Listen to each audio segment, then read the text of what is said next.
Bom dia, Amém. bom dia. Shalom, shalom, bom que dia. Deus abençoe seu dia. Aleluia. Nessa terça-feira duplamente abençoada. Terça-feira, dia 10 de março de 2026 ou dia 21 de Adar. Nós ainda estamos no mês de Adar de 5.786, mês dos decretos, mês das declarações proféticas, mês de mudar sentenças sobre a sua vida, mês de transformar o choro em alegria, em festa, em júbilo, mês de transformar maldição em bênçãos, porque esse é o poder do nosso Deus. O Senhor, Ele tem prazer em nos abençoar. Então, nesse dia maravilhoso, nesse dia abençoado, depois de uma noite maravilhosa de segunda-feira, né, que hoje seja uma terça-feira incrível, produtiva, extraordinária, abençoada para a glória de Deus em nome de Cristo Jesus. Aleluia, Amém? glória a Deus. Deus te abençoe, café com princípios, né? Nós estamos aí firmes. Amor, eu acostumei tanto com você fazendo a live semana passada. Mas agora essa semana, né, já passo de volta o Tá vendo cajado. como que é, né? Agora é café com princípios, né, e vai ser uma bênção, amor, sempre é uma bênção. Amém, glória a Deus. Nós estamos na nossa jornada aqui do Café com Princípios, aprendendo princípios nessa jornada da leitura bíblica anual, entendendo e compreendendo aquilo que Deus tem para ministrar no nosso coração. E eu coloquei aqui, café com princípios, café com princípios. Amém. Todo dia tem princípio para você aprender. Amém. Agora sim, colocar em prática depende de você, né? Amém. Nós ensinamos. Agora, até eu estava lendo ali um versículo, Paulo fala assim sobre os mestres, né? Aqueles que ensinam. Nós que ensinamos, nós seremos muito mais cobrados do que qualquer pessoa. Tem muito mais responsabilidade quem ensina do que qualquer outra coisa. Porque nós temos que estar sempre alinhado com a cultura dos céus, com os princípios dos céus. Sim. Porque se a gente ensinar algo errado, né, a cobrança vem sobre nós. Sim. Então a responsabilidade de ensinarmos os princípios e a palavra é muito grande, principalmente diante de Deus. E hoje nós vamos compartilhar com vocês os princípios que estão ali em 1 Coríntios, no capítulo 5 e no capítulo 6. Lembrando que a gente está seguindo aquele material da jornada da leitura bíblica anual. Falei no começo, então, cronograma, né? Aí hoje na terça-feira, né, no dia 10 de março, a leitura é 1 Coríntios 5 e 6. Então já abre sua Bíblia. Se você ainda não recebeu o cronograma, me fala que eu te mando. Já abre sua Bíblia para você anotar tudo. Amém. Glória a Deus. Então a leitura de hoje é 1 Coríntios. É uma carta que Paulo escreveu à igreja de Coríntios, no capítulo 5 e no capítulo 6. E o tema, e o que nós vamos tratar hoje aqui, com base nesses dois capítulos, é santidade, identidade e também o templo do Espírito Santo. Porque é exatamente aquilo que Paulo trata dentro desses dois capítulos, de capítulo 5 e 6 de 1 Coríntios.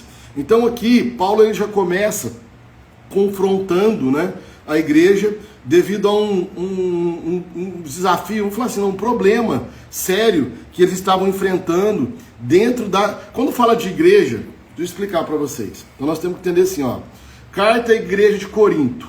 Corinto era uma cidade. Então quando Paulo enviava a primeira Coríntios, a primeira carta que Paulo enviou para a cidade de Corinto, desculpa. E lá tinha uma comunidade que se reunia para estudar a palavra, que entenderam o propósito de servir a Cristo. Então essa comunidade não era a igreja X, Y, Z, aliás, não era o alfabeto, porque hoje tem igreja de A a Z, né? Então, e cada um faz uma coisa e pensa uma coisa, enfim. Mas Paulo, ele via e enviava a carta para a comunidade que se reunia dentro daquela cidade. Então, servia para todo mundo que está ali. Mas geralmente era uma comunidade só que se identificava, não tinha outras comunidades dentro da mesma cidade. E aqui, Paulo, então, ele começa a confrontar uma espiritualidade que tinha dons. Ele reconhecia os dons que aquela igreja tinha, que aquela comunidade ali em Corinto tinha, mas faltava uma coisa para eles. faltava a santidade. Santidade, às vezes a gente pensa assim, ser santo, santidade, é algo tão distante, é algo tão difícil, é algo tão desafiador. Vejam bem, quem tem o Espírito Santo já tem a santidade dentro dele. Você já tem o Espírito Santo. O que você precisa é dar liberdade para que o Espírito Santo santifique a sua vida. E a santificação, ela tem muito mais a ver com um ato de separação do que qualquer outra coisa. Porque santidade, gente, não é porque você nunca mais vai pecar, porque você vai ser um pastor, ou você vai ser um padre, né? E vai ter uma vida santa. Não, santidade significa separação das coisas do mundo. É Deus nos separando, e aí tem a ver com libertação, nos separando de um padrão que o mundo segue. A santidade é você abrir mão de um padrão. Sabe aquela história assim, eu faço porque todo mundo faz? Pecado indo para o inferno. Santidade não é porque todo mundo faz que eu tenho que fazer. Eu vou fazer de acordo com aquilo que está escrito. O que a Bíblia me diz a respeito desse assunto? Isso é santidade. Então, quando eu abro mão de fazer o que eu quero, ou fazer aquilo que todo mundo está fazendo, para fazer a vontade de Deus, eu estou me santificando. Porque a santificação é mediante a palavra, ao cumprimento da palavra. Vamos continuar aqui. Então aqui, nessa igreja, nessa comunidade, eles tinham dons, eles tinham revelação, eles tinham até manifestações espirituais, só que eles estavam tolerando o pecado. Uau! A revelação desse capítulo principal é assim, onde não há santidade, a identidade espiritual, ela se enfraquece. Não dá para tolerar o pecado. Óbvio, gente, que tem, dependendo da situação, dependendo da pessoa, a palavra de Deus diz assim, se você vê o seu irmão pecando, chama ele e conversa com ele. Individualmente é você e ele. Você não vai chamar outras pessoas para discutir o pecado, você e ele. Aí, se você viu o seu irmão pecando, e agora não só você, mas você tem 2 ou 3 testemunhas, que viram, que participaram, que contemplaram. Aí você vai pegar agora aquelas 2, 3 pessoas e vai sentar com aquela pessoa, seja quem for, e você vai confrontar o pecado. Mas o confrontar o pecado é sempre dar a oportunidade para uma restauração, mas não para confrontar. Não no sentido de confrontar, de falar assim, sentenciar, essa é a palavra. E aí, por último, se já foi sozinho, se já foi com 3 pessoas, e a pessoa continua fazendo a mesma coisa, do mesmo jeito, você tem que tirar do meio do povo. Por que tem que tirar do meio do povo? Para que não contamine o povo. Por isso que quando você está numa comunidade, e tem alguém no meio daquelas pessoas em comum, que está falando outra coisa, que está pensando outra coisa, ela não pode estar no meio daquela comunidade. Eu vou falar daqui a pouco sobre isso. Por quê? Porque isso é o fermento que leveda toda a massa. Um pouquinho, é uma crítica, é um julgamento, é um apontar de dedo. Esse pouquinho de fermento contamina e leveda toda a massa. Então, onde não há santidade, a identidade espiritual se enfraquece. E aí, quando você começa a ver um movimento espiritual do mal, né, tentando enfraquecer um grupo ou uma comunidade, é porque está faltando o quê? Santidade na vida daquela pessoa. Sabe por quê? Porque muitas vezes as pessoas toleram o pecado porque elas também estão em pecado. Sabe aquela história? Assim, porque nós somos líderes e a gente vê tantos líderes fazendo tantas coisas, imoralidade sexual, nós vemos líderes mentindo descaradamente. Não, mas por que essa pessoa está mentindo, falando que é uma coisa e não é? E tantas outras coisas. E aí o que nós fazemos? Ao invés de nós nos posicionarmos contra o pecado, nós toleramos o pecado, porque na verdade não existe santidade em nós para confrontar o pecado. Então assim, eu não vou enfrentar o pecado da pessoa para que ela também não me confronte no meu pecado. Então é melhor eu tolerar, porque aquela pessoa, ela está pecando, mas ela faz tantas coisas boas. Olha o trabalho que ela faz, olha o líder espiritual que aquela pessoa faz. Entende o que estou querendo dizer ou não? Então assim, é o que exatamente estava acontecendo na igreja de Corinto. Paulo não apenas está corrigindo o comportamento, ele quer restaurar uma consciência de quem eles são em Cristo. Porque quando nós temos uma consciência de quem nós somos em Cristo, tudo muda. Porque Deus, olha só, Deus ele ama o pecador, mas ele abomina o pecado. O problema hoje em dia é que é o contrário. Nós abominamos o pecador. Ai, olha o que aquela pessoa fez, olha o que aquela pessoa falou. Só que ao contrário, nós amamos o pecado. Viu como que inverteu? Nós amamos tanto o pecado que nós toleramos em algumas pessoas e nas outras nós sentenciamos. Por quê? Porque isso mostra o nosso coração. E aí nós continuamos aqui em 1 Coríntios 5, falando sobre essa santidade, onde Paulo começa a confrontar um pecado grave dentro daquela comunidade. Um caso de imoralidade sendo tolerado.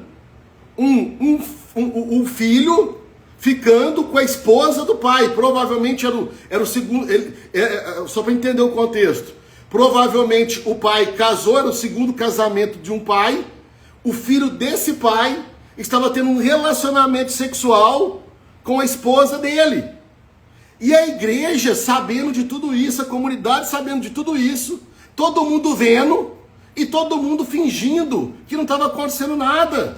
Isso que é tolerar o pecado. É Deus te mostrar algo, mostrar o pecado da pessoa e você agir como se nada estivesse acontecendo. Tolerando o pecado da pessoa, tolerando a mentira, tolerando aquele comportamento. Não, mas está tudo certo. Por quê? Orgulho. Essa é a palavra. Samuel fez uma pergunta interessante aqui. Aí, essa eu não vou conseguir te responder agora, Samuel. Porque aqui, ó, porque uma coisa são os líderes espirituais. Porque aqui eu estou falando dos líderes espirituais, tá? Eu estou focando aqui na igreja de Corinto, na comunidade. Aí, aqui é uma coisa. Agora, com relação a governantes, e aí a gente já entra na área de política, é outra coisa totalmente independente. Primeiro, são consequências das nossas escolhas. Então, a gente vê pessoas tomando decisões e escolhas, e aí elas vão colher de acordo com aquilo. Só que quando a gente vai para a Bíblia fala que nós temos que reconhecer que toda autoridade, ela é estabelecida por Deus, e que nós devemos nos submeter a toda autoridade, inclusive os governantes da nossa cidade, do nosso estado e do nosso país. E tem que orar e abençoar. Até mesmo porque, vamos entender, né? Nem entrar nesse assunto. Até mesmo porque eu valorizo muito mais a autoridade espiritual do que qualquer outro líder sobre a minha vida. Porque eu entendo que nós, quando Deus nos libertou do império das trevas, mundo, e nos transportou para o reino do Filho do seu amor, em Cristo, a palavra de Deus diz que nós estamos assentados com Cristo, acima das regiões celestiais, acima de todo principado, potestade, domínio e ordem. Ou seja, o nosso reino não faz parte desse mundo. Nós fazemos parte agora do reino dos céus. Então, qual que é o grande desafio de nós hoje, que somos convertidos, que fomos alcançados por Cristo? É estabelecer a cultura do reino de Deus aqui na terra. Então, nós não nos movemos pela cultura do país que nós estamos inseridos. Nós nos movemos pela cultura do céu onde nós pertencemos. É totalmente diferente. Então, quando eu entendo qual que é a cultura dos céus, que vamos falar a verdade, é assim, ó. Para quem já fez o Bereshit, eu falo sobre isso, o significado da palavra Bereshit. Gente, princípio ele é princípio. O princípio ele é princípio na esquerda, entendeu? O princípio ele é princípio na direita. Princípio é imutável, independente. Eu tô falando de política agora, tá? Independente, se você for para a esquerda ou se você for para a direita, o princípio continua o mesmo. Então assim, a direita ou a esquerda não pode nos influenciar. Porque nós somos guiados pela palavra de Deus todos os dias. Nós vivemos por princípio e o princípio não muda. Ah, porque agora você foi para a direita, o princípio é esse. Agora você foi para a esquerda, o princípio é aquele outro. Não, o princípio é o mesmo. Então nós sempre somos influenciados pela maior autoridade de todas que está sobre a nossa vida. E ele chama Yeshua HaMashiach. Por isso que nós temos que tomar cuidado com a idolatria. Porque às vezes nós colocamos expectativas em homens, em governantes. Isso a gente percebeu algum tempo atrás. Gente, e aí nós estamos colocando a pessoa no lugar de Deus, achando que aquele governante vai resolver o problema da nação, do estado, da cidade e consequentemente o meu. Deixa eu te falar, só existe uma solução. Só existe uma solução para a sua cidade. Só existe uma solução para o seu estado. Só existe uma solução para a sua nação. E a solução chama-se Jesus Cristo. Ele é o caminho, Ele é a verdade, Ele é a vida. Não existe outra solução. Então se você ficar preso achando, porque a política tem que melhorar, as finanças tem que melhorar, não sei o que tem que melhorar, você vai ficar preso em expectativas que você vai ser sempre frustrado, porque a nossa expectativa tem que estar voltada para as coisas do alto. Nós temos que olhar para cima. E aí eu olhando para cima, entendendo como que é o reino dos céus, buscar, pois, em primeiro lugar, o seu reino. Trazer essa realidade para a minha vida. Eu vou conseguir transformar não só a minha vida, mas a minha esposa, a minha família, o meu trabalho. E tá tudo certo. E talvez o seu propósito é esse, é alcançar a sua família. Porque o maior propósito de todos nós é que a salvação encontre, através de nós, a salvação alcance as pessoas que estão à nossa volta. Então se a gente ficar preocupado, nossa, como que está a bolsa? Porque agora a guerra lá no Oriente Médio. Óbvio, gente, que tudo isso serve como sinais. Influencia o mundo inteiro. Mas você não pode ficar desesperado, né? Porque, porque agora o petróleo, porque vai aumentar o combustível, porque o gás, não sei o quê, não sei o quê, não sei o quê. Aí você não vai viver, ficar ansioso, preocupado, depressivo. Peraí, aonde que está a sua esperança? Essa é a pergunta. Aonde está a sua confiança? Em quem você acredita? Você acredita mais nos governantes do seu país, dessa terra? Ou você acredita no Deus Todo-Poderoso, Criador dos céus e da terra? Amém. Então, assim, é muito mais uma questão de fé e de crença do que qualquer outra coisa. E lembrando que aí a palavra fala pra gente orar e abençoar. Sim, o nosso papel aqui é sempre orar. Esse é o princípio nosso. Deus, eu oro e abençoo. Eu oro e abençoo. Que eles se arrependam dos seus maus caminhos. E aí, é assim que então nós temos aqui no caso de Corinto, não precisa acelerar aqui. Nós temos uma comunidade que era tão orgulhosa, eles se achavam tão bons, que assim, não se arrependeram. Não havia arrependimento sincero no coração deles. Então, como eles toleravam o pecado individual, eles estavam tolerando o pecado da comunidade. Gente, não dá para compactuar mais com o pecado. E porque o princípio dessa tolerância é muito perigosa. Olha o que está escrito aqui em 1 Coríntios 5,6. Um pouco de fermento.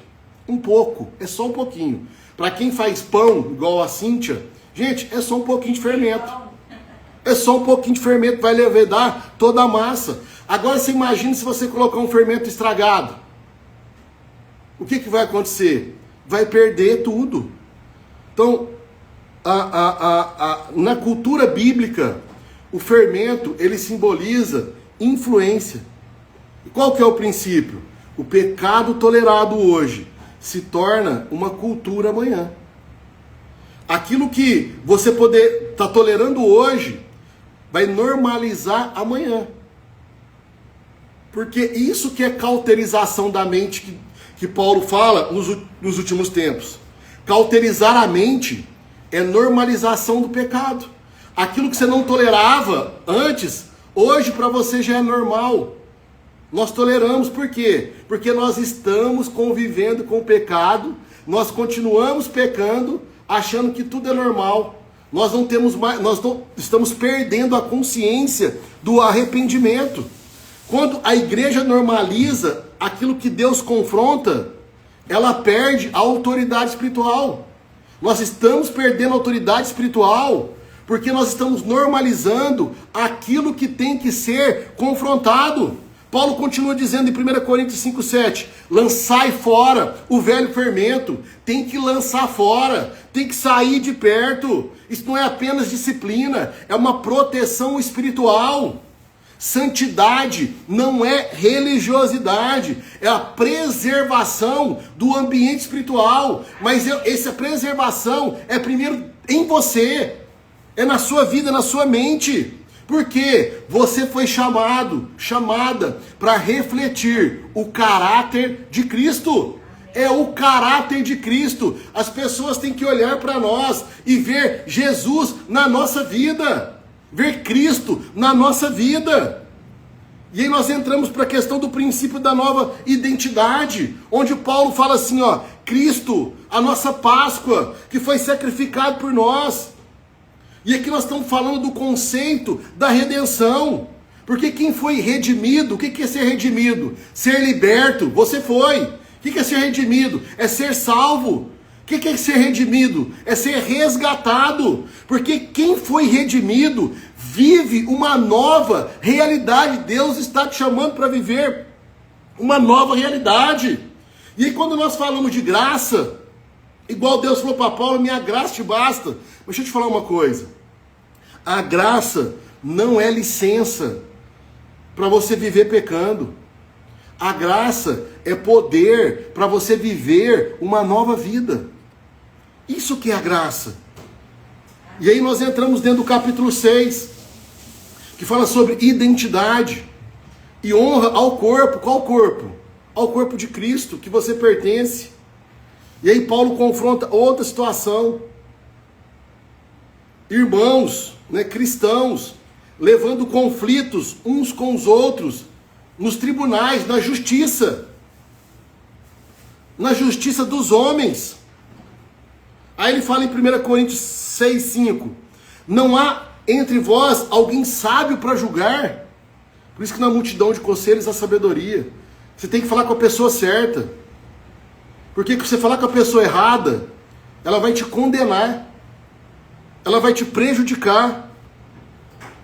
Maturidade espiritual se revela na forma como nós lidamos com os conflitos. Isso é maturidade. Porque quem carrega o reino busca reconciliação antes da exposição. Gente, e é um desafio. Você buscar reconciliação 1 mês, 2 meses, 9 meses buscando reconciliação. Ah não, a pessoa vai mudar, as coisas vão acontecer. Isso é maturidade. É você ter esperança que Deus vai transformar a circunstância ou a pessoa. Só que tudo tem um limite. Tudo tem um limite. E nós temos que ter esse time de entender o tempo de Deus. E para finalizar, 1 Coríntios 6,2. Os santos hão de julgar o mundo. E aqui não é sobre o orgulho espiritual. É sobre a consciência da nossa posição. Da sua posição. Porque quem entende a sua identidade vive de uma forma diferente. Deus está te chamando para fazer a diferença. Mas como que você vai fazer a diferença se você continua vivendo da mesma forma? O seu estilo de vida tem que mudar. Só que nós estamos falando do princípio da liberdade, mas com responsabilidade. Liberdade com responsabilidade. 1 Coríntios 6,12. Todas as coisas me são lícitas, mas nem todas me convêm. Todas as coisas me são lícitas, mas nem tudo me convém. Aqui Paulo está confrontando a mentalidade da liberdade sem limites. Não existe, gente. Nós temos limites. E um dos limites que Deus coloca sobre nós são os líderes espirituais. Só que as pessoas que não conseguem se submeter porque querem fazer as coisas do jeito delas, elas não conseguem. Porque elas querem ter uma liberdade sem limite. Os pais, você que é pai, você é o limite na vida dos seus filhos. Por isso que muitas vezes você fala não, não pode, não vai. Por isso que muitas vezes você disciplina. E entende qual que é o papel do pai na vida do filho? É trazer o limite. Esse é o papel do líder espiritual na vida das ovelhas ou dos discipulados. Só que tem pessoas que não se submetem, porque elas querem viver, ter uma liberdade sem limites. E acham que não precisa dar satisfação para ninguém, inclusive para o líder espiritual, ou seja, nem quer ter líder. Faço as coisas do meu jeito. Liberdade em Cristo não significa ausência de limites. Significa maturidade para escolher o que edifica. Isso é liberdade em Cristo. É ter maturidade. E aí nós finalizamos com uma das declarações mais profundas do Novo Testamento, que está em 1 Coríntios 5, 6, 19. O vosso corpo é templo do Espírito Santo de Deus. Amém. O vosso corpo é templo do Espírito Santo. Amém. E isso aqui muda tudo. Porque o corpo não é apenas biologia. Porque agora o seu corpo é uma habitação divina. Amém. É o Espírito Santo habitando dentro de você. Então a santidade, ela começa quando nós entendemos quem habita em nós. Quem que habita dentro de você? É o Espírito Santo ou é outro Espírito? Porque quando o Espírito Santo habita, o corpo se torna sagrado. E quanto mais liberdade eu dou para o Espírito Santo se mover em mim, através de mim, mais o Espírito Santo, ele me santifica. Amém. Glória a Deus. 1 Coríntios 6:19, 6:20. Fostes comprado por preço. Esse preço foi o sangue de Jesus derramado. Esse preço foi a cruz. Quem foi comprado por Cristo não pertence mais a si mesmo. Amém. A nossa vida agora, ela reflete aquele que nos redimiu. Esse é o nosso chamado. Então 1 Coríntios fala de santidade da comunidade. 1 Coríntios 5. Agora o capítulo 6 fala da santidade pessoal. É algo pessoal. Então o capítulo 5 ele está falando do ambiente espiritual. Ele está tratando do ambiente. Mas o capítulo 6 está tratando do corpo como templo. Está tratando de você. Então sem a santidade da comunidade, sem a santidade coletiva, a comunidade, a igreja perde a influência.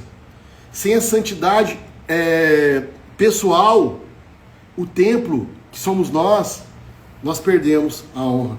Então hoje o Senhor, Ele está te chamando para remover o fermento da tolerância do pecado, para viver de acordo com a nossa identidade em Cristo, para resolver conflitos com maturidade espiritual, usar a liberdade com sabedoria. Amém. E honrar o corpo que é o templo do Espírito Santo. Aleluia. O reino não é apenas poder espiritual. O reino é um caráter transformado. Amém. Amém? Glória Em nome a de Deus, Jesus, Pai. nós Amém. oramos nessa manhã e agradecemos a Deus por essa palavra que Ele ministrou no nosso coração, Amém, por esses Senhor. princípios que foram liberados sobre nós. E nós te agradecemos, Senhor, porque nós somos comprados por um alto preço, Amém. pelo poder do sangue de Jesus. Amém, Por isso Pai. nos ajuda a vivermos de acordo com essa identidade, Amém. com a identidade de Cristo. Remove de nós todo o fermento que contamina o ambiente espiritual que nós estamos vivendo. Amém, E nos dá a Pai. maturidade para lidar com os conflitos, com a Amém, sabedoria que vem do alto. Amém. Ensina-nos a usar a nossa liberdade com aquilo que edifica, não só nos edifica, mas edifica o próximo, e que nunca esqueçamos que o nosso corpo é o templo do Espírito Santo de Deus. Amém. Por isso, purifica o nosso coração, purifica as nossas atitudes e purifica as nossas decisões, para que a nossa vida reflita cada dia, cada vez mais, aquele que nos redimiu, Cristo Jesus. Aleluia. É isso que nós oramos nessa manhã e te agradecemos em nome de Cristo Jesus. Amém, amém e amém.